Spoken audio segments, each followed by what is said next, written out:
There wasn't out here today, but the Patriots did add some tight end depth. Traded for Eric Saubert from the Atlanta Falcons. Kind of a more athletic guy, worked on special teams with the Falcons, but Patriots are in rough shape at tight end right now. Lacoste wasn't out there.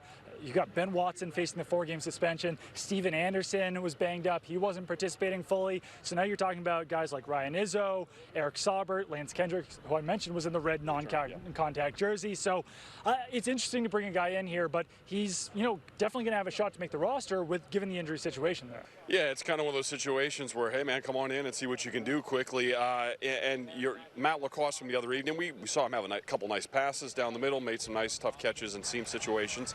So there was some positiveness there, and then he went down and looked pretty moving around pretty gingerly afterwards. So it wasn't like a pulled off on cart thing. It's not as if he was in a cast or in a boot or even on crutches or anything like that, but it looked like a guy that might need some time to get back to a little more sense of health. What I will mention, though, is sort of an under-the-radar guy was Ryan Izzo. I mean, I know you touched on the name, but we don't expect Izzo to catch passes, and that's not really what his role would be. You expect that more from Ben Watson. You expect that more from Lacoste if healthy. But Izzo blocked his butt off the other evening.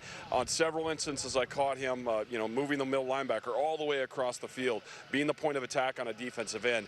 We know Dwayne Allen's role a year ago was very much as the, in case of emergency, break glass and throw him a ball, but generally speaking, he's going to be a blocker.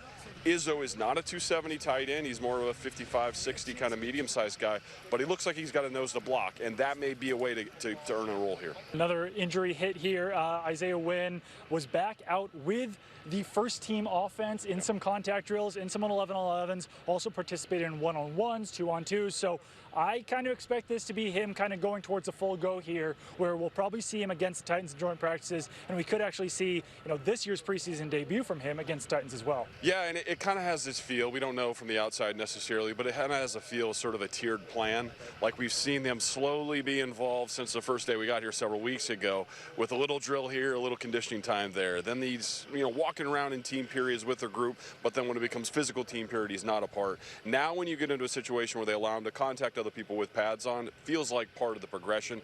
Coming back from an Achilles, it will be tiered throughout. You kind of expect as much. One thing to keep a note on, Dan Skipper, who filled in at left tackle, had a pretty nice game the other evening, and as they sort of go through these joint practices now, Skipper kind of walks with the first group. It's almost like you have a 1A and 1B kind of situation. Clearly, their former top pick, they're going to want to get in, and that looks like where this is going, but maybe in the interim you learn a little bit about Dan Skipper and you feel like it's a decent option, at least until the other thing resolves itself.